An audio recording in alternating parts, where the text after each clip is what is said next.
রাস্তা ক্লিয়ার রাখ।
সহযোদ্ধা বৃন্দ, ভোটের আগ মুহূর্ত পর্যন্ত আমাদেরকে প্রতিটি ঘরে ঘরে জনাব তারেক রহমানের সালাম পৌঁছে দিতে হবে এবং ভোট বর্জনের আহ্বান জানাতে হবে।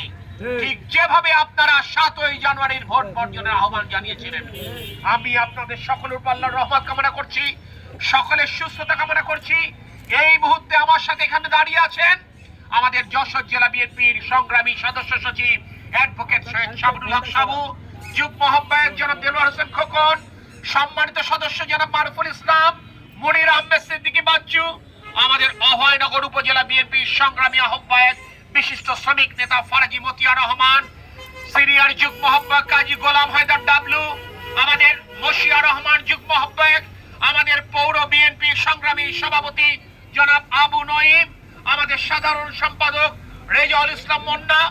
এই মুহূর্তে আমাদের মাঝে উপস্থিত হয়েছেন কুষ্টিয়ার গণমানুষের নেতা, কুষ্টিয়া সদর আসন থেকে বারবার নির্বাচিত সংসদ সদস্য, আমাদের প্রয়াত অভিভাবক জনাব তরিকুল ইসলামের অত্যন্ত আস্থাভাজন অধ্যক্ষ সোহরাব উদ্দিন। তার উপস্থিতি শুধুমাত্র আপনাদেরকে আবারও ভোট বর্জনের আহ্বান জানানোর জন্য। আসুন আমরা কালকে অভিনন্দন জানাই এবং আপনাদের সকলকে ভোট বর্জনের আহ্বান প্রতিটি ঘরে ঘরে পৌঁছে দেবার বার্তা দেবার জন্য আমি বিনয়ের সাথে অনুরোধ করছি এবং আজকের এই কর্মসূচির সমাপ্তি টানছি। আল্লাহ হাফেজ। বাংলাদেশ জিন্দাবাদ, বাংলাদেশ জাতীয়তাবাদী দল জিন্দাবাদ, শহীদ রাষ্ট্রপতি